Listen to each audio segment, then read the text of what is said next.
श्री कृष्ण जन्माष्टमी उत्सव। जय श्री कृष्ण।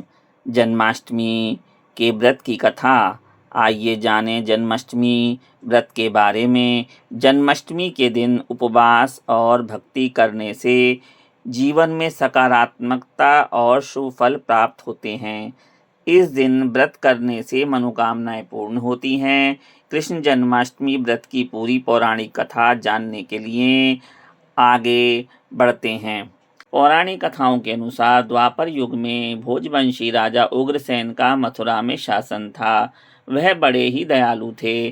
प्रजा भी उनका काफी सम्मान करती थी, लेकिन उनका पुत्र कंस दुर्व्यसनी था और हमेशा अपनी प्रजा को किसी न किसी प्रकार से कष्ट देता था।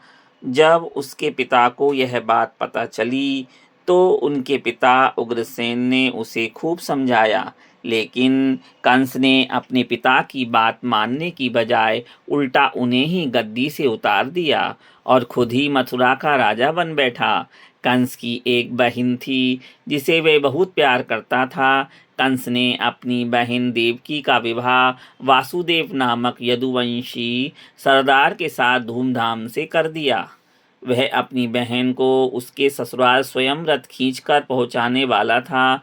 जब अपनी बहन देवकी को उसकी ससुराल पहुंचाने जा रहा था कि तभी अचानक रास्ते में आकाशवाणी हुई, हे कंस, जिस देवकी को तू बड़े प्रेम से ले जा रहा है, उसी के गर्भ से उत्पन्न 8वां बालक तेरा काल होगा। यह सुनकर कंस घबरा गया और वासुदेव देवकी को उसने कारागार में डाल दिया।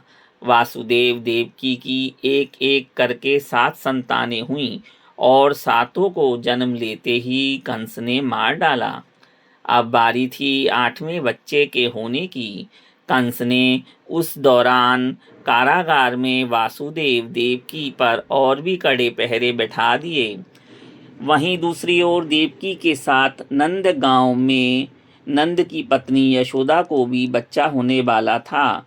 उन्होंने वासुदेव देवकी के दुखी जीवन को देख 8वें बच्चे की रक्षा का उपाय रचा। जिस समय वासुदेव देवकी को पुत्र पैदा हुआ, उसी समय संयोग से यशोदा के गर्भ में एक कन्या का जन्म हुआ, जो और कोई नहीं, सिर्फ माया ही थी। जिस कोठरी में देवकी वासुदेव को कैद किया था, उसमें अचानक चतुर्भुज भगवान प्रकट हुए। दोनों भगवान के चरणों में गिर पड़े। भगवान ने देवकी वासुदेव से कहा, अब मैं पुनः नवजात शिशु का रूप धारण कर लेता हूँ। तुम मुझे इसी समय अपने मित्र नंद जी के घर वृंदावन में ले जाओ और उनके यहाँ जिस कन्या का जन्म हुआ है उसे यहाँ ले आओ। भगवान ने कहा, इस समय वातावरण अनुकूल नहीं है, लेकिन फिर भी तुम चिंता ना करो, जागते हुए पहरेदार सो जाएंगे, कारागृह के दरवाजे अपने आप खुल जाएंगे और उफनती अथाह यमुना तुमको पार जाने का मार्ग खुद दे देगी।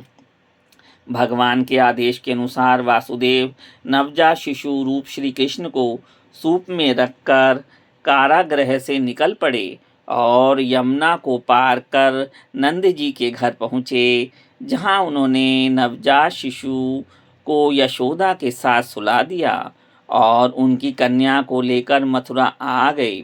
वासुदेव के आते ही कारागृह के फाटक पूर्ववत बंद हो गए। कंस तक वासुदेव देवकी के बच्चा पैदा होने की सूचना पहुंच गई।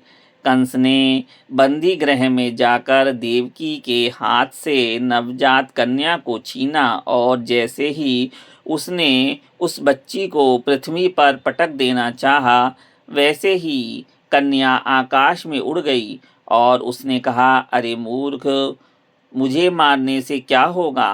तुझे मारने वाला तो जन्म ले चुका है और वह जल्द ही तुझे तेरे पापों का दंड देगा। इस प्रकार भगवान श्री कृष्ण का जन्म हुआ और उन्होंने अपने जीवन काल में कई लीलाएं रची और कंस का वध करके पृथ्वी पर होने वाले उसके अत्याचारों का भी अंत किया। जिस दिन श्री कृष्ण जी का जन्म यानी अवतार हुआ, उस दिन को श्री कृष्ण जन्माष्टमी के रूप में हर साल मनाया जाता है। लाइक करें, सब्सक्राइब करें, बेल आइकॉन प्रेस करें। जय श्री कृष्ण।